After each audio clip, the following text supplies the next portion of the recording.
Hello, happy Wednesday, and welcome back to Studio Room 2C, where there's always room to see how countries compare. I'm Andrew Canine, broadcasting from the suburbs of Chicago, and we are wrapping up Unit 2 in AP Comparative Government. We are making our way through that core content that we know is going to be fair game for your AP comparative exam on May 22nd. Particularly from units 1, 2, and 3. And today we are wrapping up unit 2, a look at political institutions with that last of the political institution that you should really know about in all 6 of the core countries, and that is the judicial system. And also we're going to look at what are those characteristics that really determines whether we can categorize a judicial system as being independent, which we certainly know from different units is a sign of democratization. So thank you for tuning in, and I hope you are well as you prepare for this exam and as you learn about the world around you. I, as always, recommend that you download the College Board materials, the course description. I'm using coding here at the end of Unit 2. Some of your teachers might have taught Unit 2 as being China or Nigeria. They might have gone country by country, which is a perfect way to teach the class. However, College Board has their materials organized thematically based on essentially 5 different units. This is unit 2, so that's the coding I'm using. You can also find a PDF of that course description and download it at this particular link. And if you want access to my notes that I'm using in my slides, of course, go to that website from the 2 teachers put together by Mr. Dan Larson at citizenu.org. Go to the comparative corner and you can find my materials. Again, we're prepping you for that exam on May 22nd at noon Eastern time. More details are available on the types of FRQs that are going to be fair game, a description of those FRQs at that website. Don't be afraid to shout out to those teachers. I know you guys have had a lot of shout outs. Shout out to your classmates. Who are those classmates you're missing? I want to make sure I give a shout out to Maggie, who was fact checking me last night. She was back looking at my lesson on 2.3 on executives of the 6 different countries. And she pointed out that I messed something up with Nigeria's president, that in fact, Nigeria's president has to be elected with at least 25% support in 2/3 of Nigeria's 36 states. And I think I misspoke to that fraction, and Maggie was dead right. So thank you, Maggie. And also Paulina with a wonderful discussion about independence of judiciary. So you can go on to our hashtag APCompGov2020. Some students and teachers are putting out really interesting examples in some writing. So feel free to get on Twitter and look at that hashtag. And a big shout out to a big guy. And I hate to, it almost hurts me to welcome him and his wonderful thoughts, because he's a Detroit Tigers fan. He's a Michigan State Spartan. I'm a White Sox fan and an Illini. But this is one of the best comparative teachers out in the country, Mr. Chiavino from Brother Rice High School in Detroit. And he had a wonderful comments about a current event I had totally forgotten about, and I actually incorporated it into today's lesson. And actually kind of made me want to write an argument essay based on this dialogue that Mr. Chiavino got into on Twitter last night at hashtag APCompGov2020. So you can see in live time some of these discussion and examples. And I'm going to get right to it. Here's a preview of this argument essay that relates to today's topic. And that is, we know there's a prompt. The prompt sets you up that there are different judicial systems in the AP 6 countries. But the key to the prompt that I'm going to invite you to argue about in a written essay, FRQ, is what are the best indicators of an independent judicial branch? I guess I should have written that is what is the best indicator? That it freaked me out when I just read that. So what is the best indicator? We'll change that. What is the best indicator of an independent judicial branch? You have limited time to write about this. So let's just write about one indicator. Use one or more of the following course concepts in your response. So rule of law, democratic regime, and authoritarian regime. And this really relates to that great Twitter conversation that was at hashtag AP Comp Gov 2020. Again, we're wrapping up Unit 2. We're doing two topics today, 2.8 and 2.9. Both of them deal with the judicial system, the structures of the judiciaries in our 6 countries, but also indicators of an independence of a judicial branch. We're going to connect that into bigger ideas like democratization. And you will see other ideas, particularly as we go into Unit 3, connected to the judicial branch. So this is one of the last lessons on Unit 2. In the final week that I'm with you, I'm going to go back over some of the key concepts. But tomorrow we are going to go into a series of lessons on Unit 3. So get ready to change units tomorrow. So what you need to know about judicial systems, there are some 4 key words, I think, that you should know that are identified or inferred in the AP course description for comparative government. And one is the idea of rule of law, and the idea that in a judicial system, particularly in a democratic judicial system, you have this principle that the state, the government, and the people who run the government are also held accountable to the laws, that the laws matter, the words matter, and that those words of the law apply to the powerful and the not powerful. They apply to the people who are in power, and they apply equally to those who are opposed to maybe the party in power. So that's rule of law. And we tend to see that in more democratic governments. Political rights refers to just that. It's the ability to compete for power, either by a rival party or a rival candidate or a rival group, that they have rights to be able to compete for power. Again, a sign of a more democratic government. Civil rights is more that broad protection of different groups in a society. It could be gender, it could be racial, religious groups, but the idea that those groups are protected from discrimination by the government or by private individuals, by businesses, that's the protection of civil rights, which does contrast slightly with the protection of civil liberties. Civil liberties is when, as individuals, we're protected from an abusive government, that government is not allowed to take away our civil liberty of the right to free speech that we see in a lot of democratic constitutions, or our right to assemble, or our protection from abusive law enforcement. Those would be individual civil liberties that protect against the abuse of power by government. So those are some critical concepts that come into play for topics 2.8 and 2.9. Now, as I make my way through these content notes, please note that anything that I put an asterisk, any paragraph or sentences, that's indicating that that's coming directly from the AP Comparative Politics course description. And then I add some supplementary examples to give you an idea or to elaborate on some of those thoughts. So we know that judiciaries have different functions and use different methods to appoint judges. Most judiciaries are there to interpret and to apply the law or to resolve disputes between different parties. But each of the 6 countries can be quite different. So for instance, with China, we know that in China, China would be a more authoritarian government, so it definitely veers away from that idea of rule of law. The law applies differently to the Communist Party or leaders within the Communist Party than it does to those who are not part of the Communist Party or those who might be opposed to the Communist Party in China. It's more of a system of rule by law, where Chinese authorities use the courts in many cases. They use the law to target those who might be opposed to the government.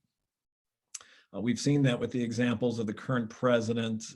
We've seen this huge uptick in prosecutions against political officials for corruption, but it's, almost all of those political officials tend to be in factions that are opposed to President Xi's allies in the Communist Party. So using those courts to kind of cement Xi's power in the Communist Party and in China.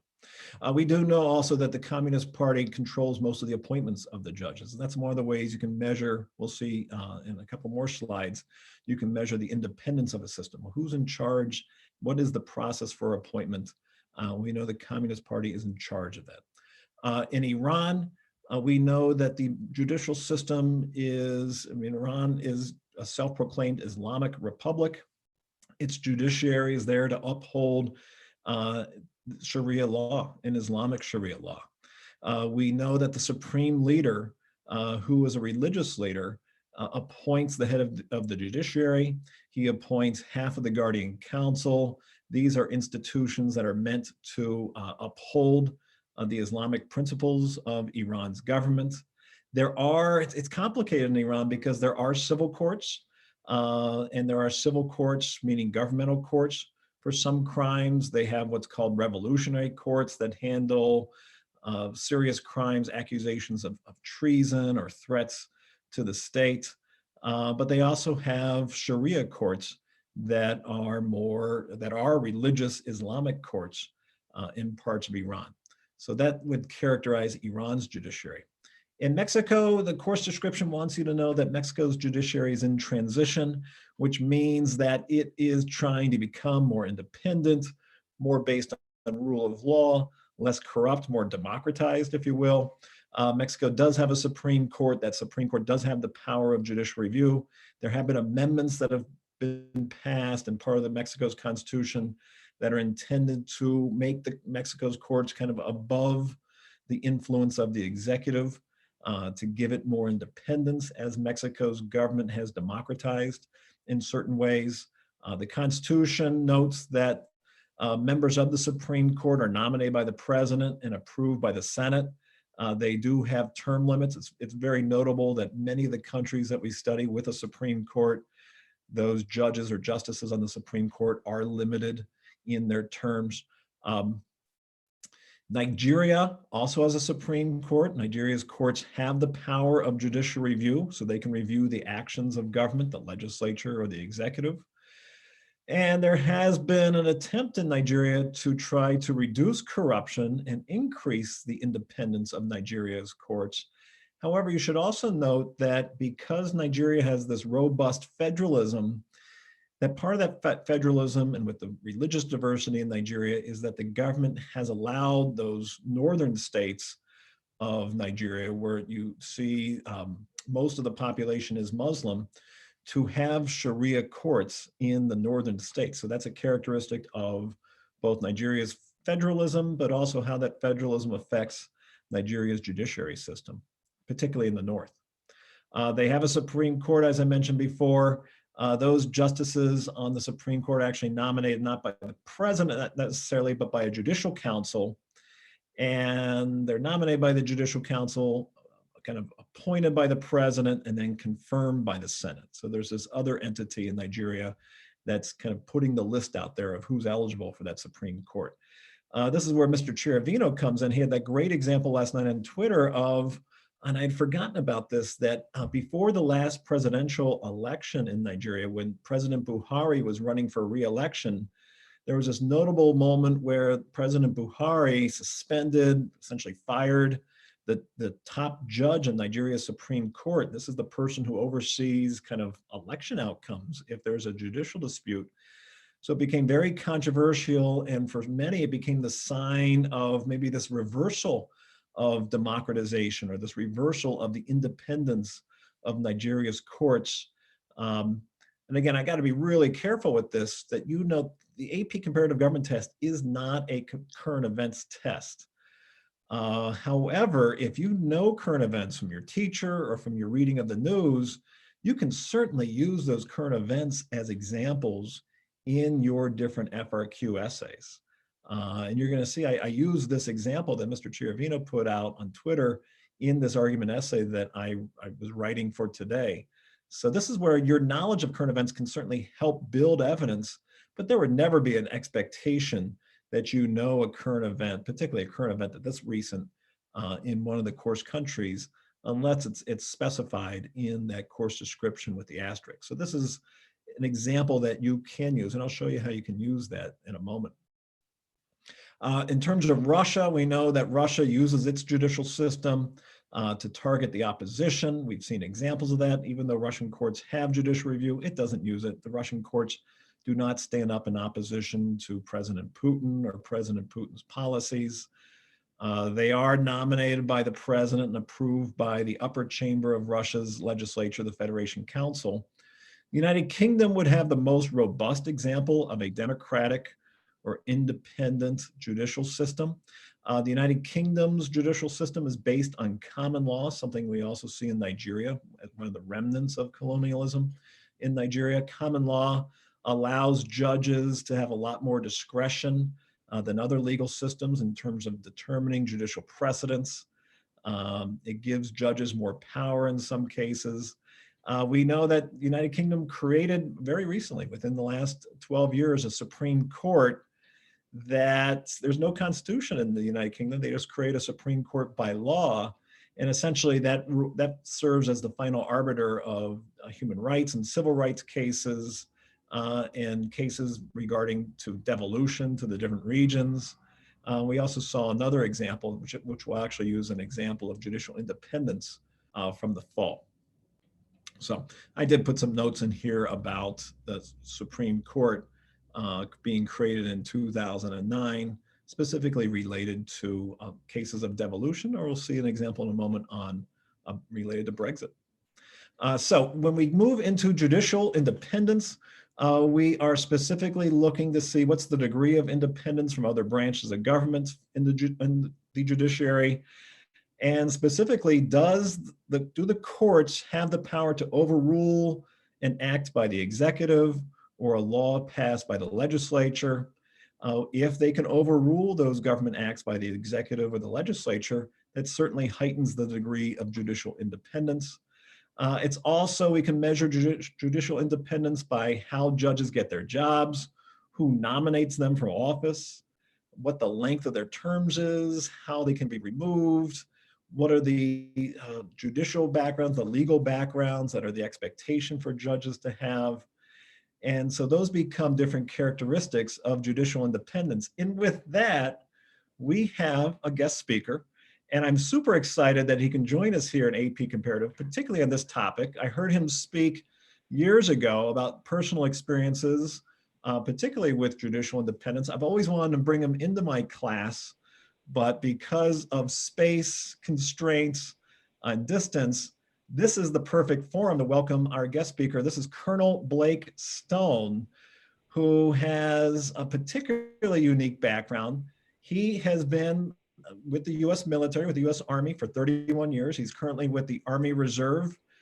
He is a colonel in the Army Reserve Legal Command, if I have that right. Yes. And he has particularly unique experiences, particularly when the US military and the State Department were more directly involved in the aftermath of the invasion of Iraq in trying to set up both national court systems in Iraq and also more regional and provincial court systems in Iraq. And I heard him speak years ago with these really incredible anecdotes of his work in Iraq, particularly with trying to set up a judicial system. And so I want to welcome Colonel Blake Stone to the AP Comparative Government lesson. Thank you. Welcome. Thank you, Andrew. I'm glad to be here, and I'll just get right into what I would like to talk about. And in looking at the slides prior to being introduced, mention was made of rule of law. And I think before you can even get to the concept of an independent judiciary, you have to first understand what rule of law entails. We, as you know, United States citizens in Western countries writ large, we are born into a system where the rule of law is respected and upheld. But that is simply not the case, especially in parts of the developing world. Basic premise of rule of law is that your property and liberty interests will be protected by the government. And along with that, the government has a monopoly on the use of force, that you don't have armed bands running the street and essentially enforcing street justice. That sounds so simple, especially to an AP class, but I'm telling you that these things, happen all the time in the developing world. Now, I was in Iraq twice, once as an Army officer, and the second time I went back a couple of years later as a State Department civilian.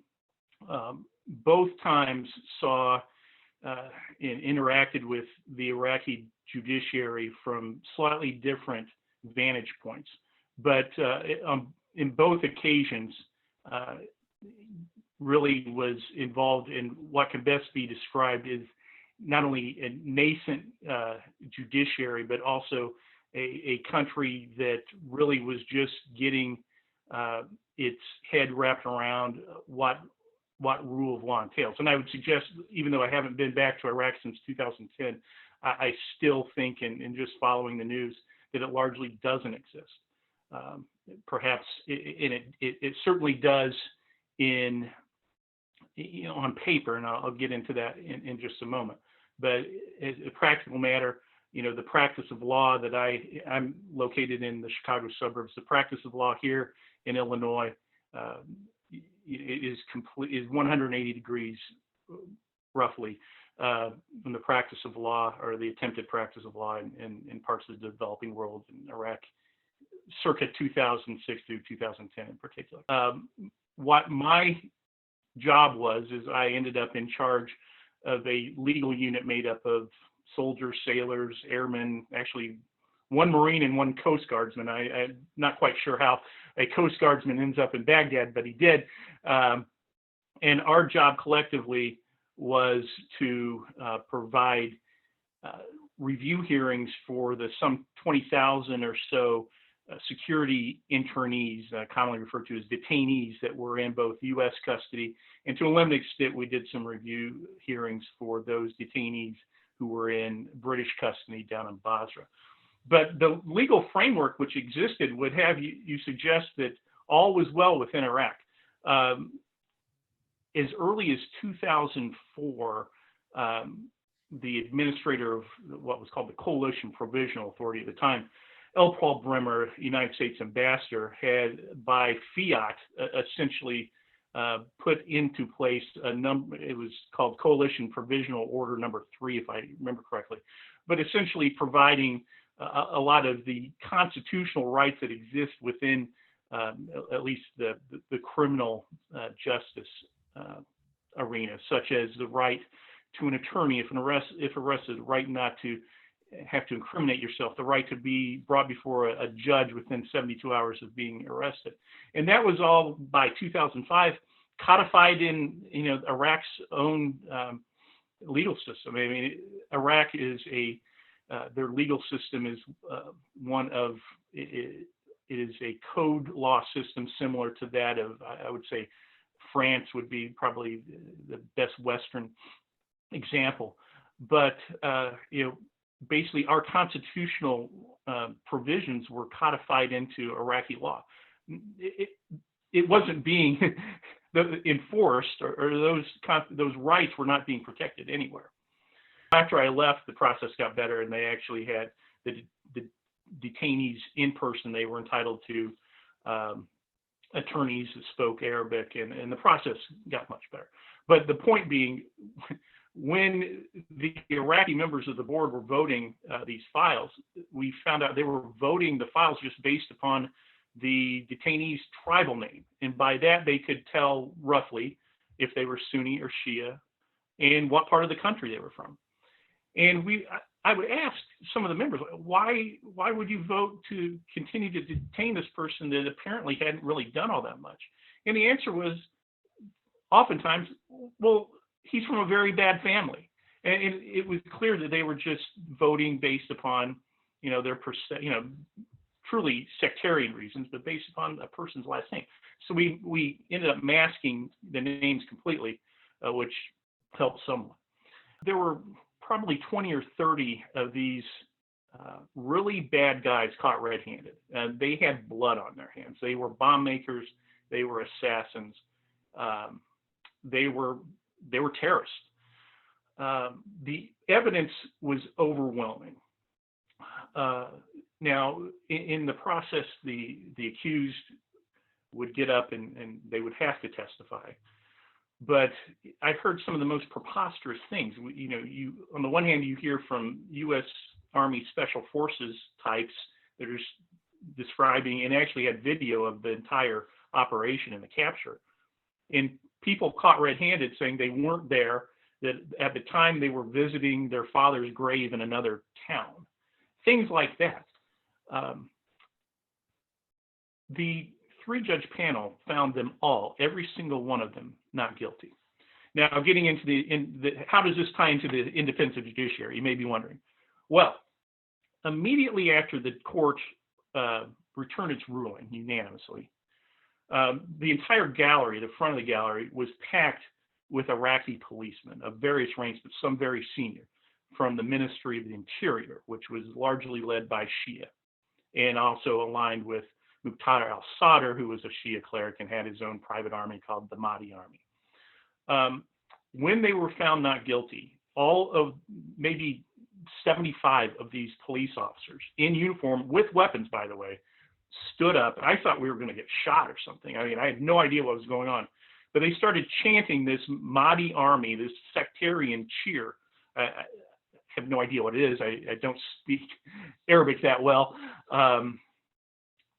But it was clear that it was sectarian in nature, and it was meant to send a message to the judges. And it was meant to send a message to the entire system. It was meant to intimidate the judge or the judges as a way to not have independence. Absolutely, and I realize I'm probably running long here, so I'm gonna fast forward a bit to when I went back as a State Department civilian in 2008 through 2010. My job then was much different. My job was to try to reestablish court systems in some of the most war-torn parts of Iraq. We operated out of what was called the Sunni Triangle of Death.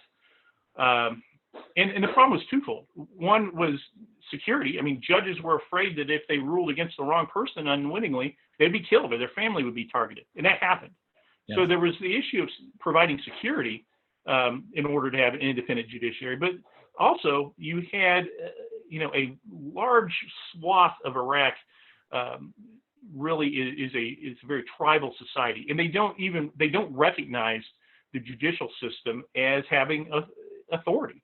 When they have a dispute, whether that's a civil dispute over money or property, or a criminal dispute, they've been personally wronged, beat up, shot, whatever the case may be, they take it to their tribal sheikh. And the sheikh is the final arbiter of all such things, and metes out justice to include death. And you, in the developing world, you run one of the largest problems is just to get people to trust the judiciary, to trust that system versus self-help, if you will. But the problem is, if it's not independent, there's no way they're going to want to take their cause before the court. They may vote just based upon their last name, what they look like, or what their religion is. So that was a problem, and it probably still is a problem. But you lack judicial independence, certainly in places like Iraq, and I'm sure Afghanistan and other places where judges can't rule because they're afraid of getting killed if they make the wrong call. Yeah. So we're actually going to address that with some of our other countries. I want to thank you for your time. I really appreciate that and your insights in independent judiciary. Thank you so much. Oh, you're welcome, sir. Thank you.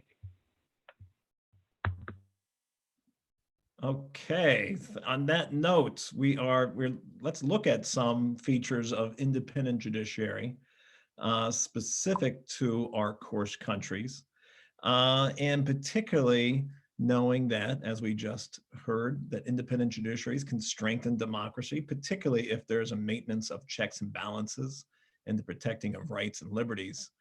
And in China, there is not an independence of courts. We know that the Communist Party has a tremendous influence on who becomes a judge.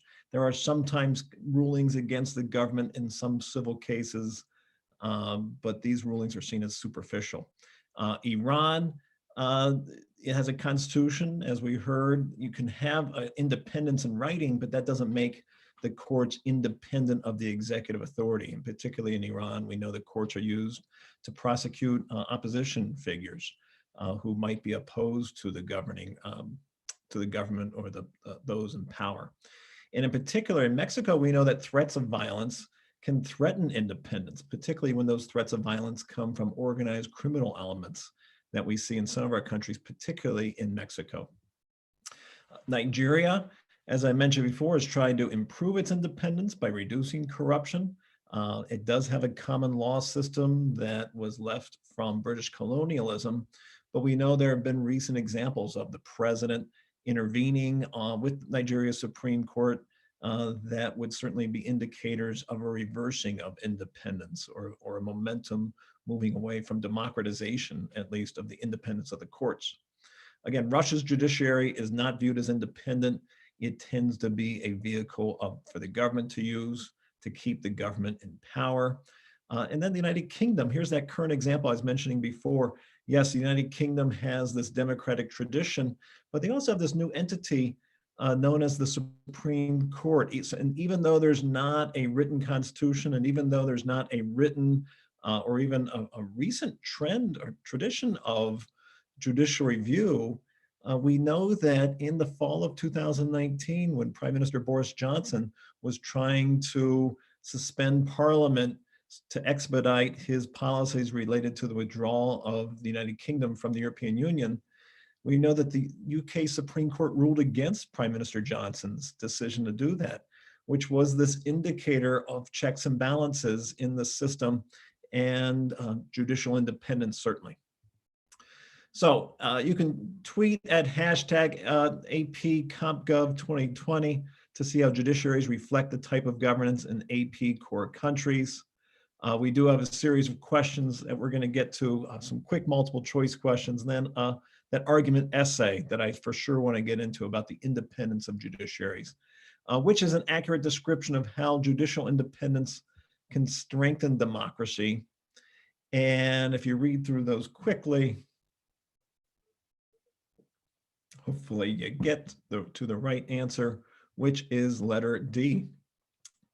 Establishing the rule of law and the protection of civil liberties is key. The protection of property, too, is part of that rule of law.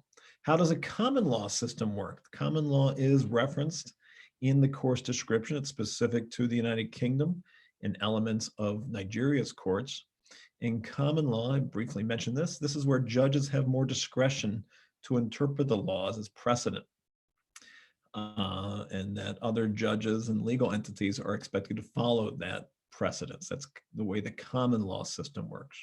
How about a comparison of how courts in China are compared to courts in Iran, which is a correct pairing of influences on courts in China and Iran. In this case, I think you got it, that the Communist Party is a primary influence in China, while Sharia law has a primary influence on courts in Iran. And then we have this question, when Mexico's judiciary is described as being in transition, it means what? What does that mean by the phrase in transition? And this is where we tend to see in transition as a political science term of transitioning to becoming more democratized. In particular, that would mean that the courts of Mexico are trying to become more independent from political influence, from the executive branch, but we certainly know that there are criminal elements in Mexico that threaten some of that independence. But in transition would refer to that. And then how about a comparison between Mexico's judicial system and the judicial system in Nigeria? In this case, we are looking at the idea that in some regions of Nigeria, unlike Mexico, some regions of Nigeria have moved towards more Islamic Sharia law courts. That is not the case in Mexico. So that would be a way that you can compare. We know that this exam is not going to have multiple choice in the revised 2020 exam.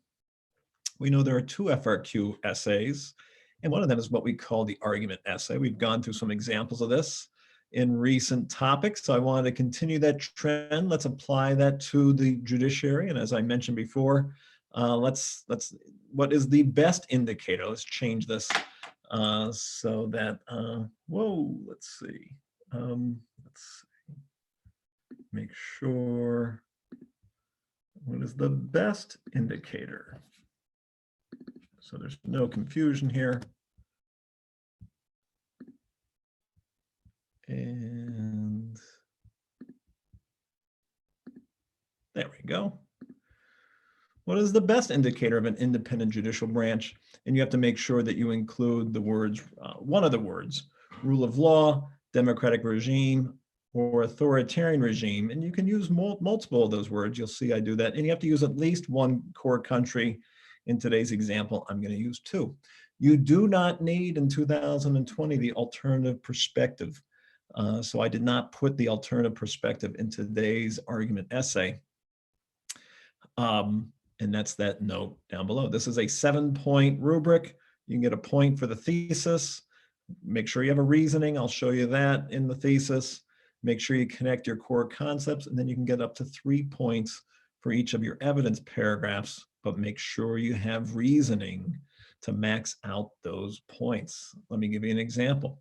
So a thesis for this could be the ability of the judicial branch to not be forced to uphold executive decisions is the best indicator of independence for a judicial branch. Because judges making decisions that are free from executive authority is the true test of judicial independence and an indicator of a democratic regime.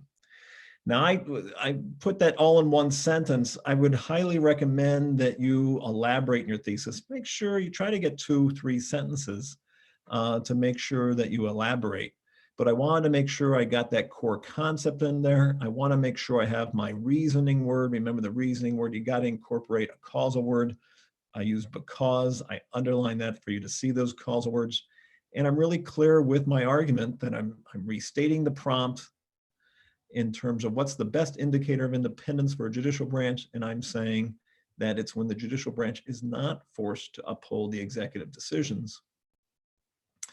And then I give my reason because. And now I'm getting into my country-specific evidence.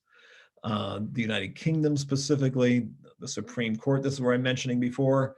If you know current events, bring those current events in as evidence, but make sure that you're linking those current events in as country evidence connected to your thesis, and also bring in that core concept. So this is how I did. I talk about the United Kingdom Supreme Court's decision to rule against Prime Minister's suspension of Parliament in order to get his Brexit policy passed is the best indicator of an independent judiciary in the UK, because this decision clearly went against the preference of the executive. This judicial decision, I should have probably put just this judicial decision, showed that the UK Supreme Court made a decision based on the rule of law. So that's one of my core concepts, rather than an executive preference, thereby, I'm liking the word thereby as a word of causation, thereby indicating the UK as a democratic regime with an independent judiciary. So again, I'm giving a country-specific example. I'm providing my reasoning, a couple different examples of my reasoning. And I am connecting those reasons in with at least one of those core concepts, in this case, rule of law, but also I included democratic regime. As my second country of evidence, I used Nigeria. Nigeria's judiciary had been another good indicator of independence because Nigeria's top courts had the ability to use judicial review to rule against the preference of the executive. But then I add a current events that I just mentioned earlier. When President Buhari dismissed the top judge in Nigeria without legislative approval, this decision showed that the rule of law and independence of Nigeria's courts could be threatened because of the top executive leader disagreeing with the judge. So I'm giving an example of judicial independence in that the court's ability to use judicial review to rule against the executive or legislature.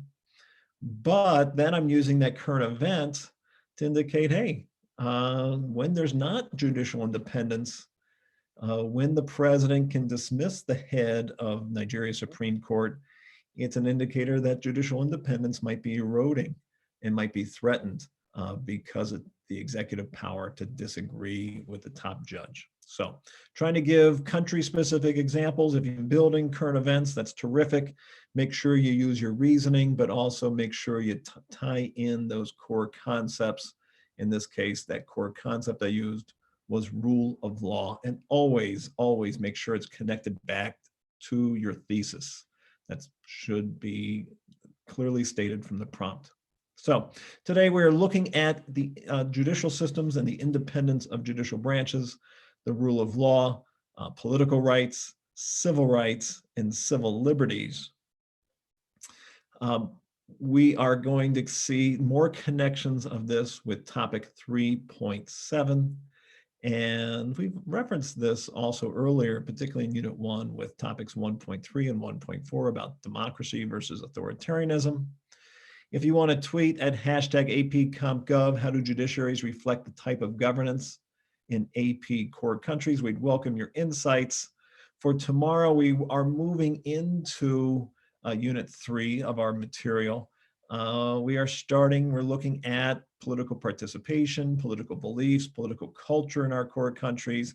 We're starting off with one of my favorite topics, and that is civil society.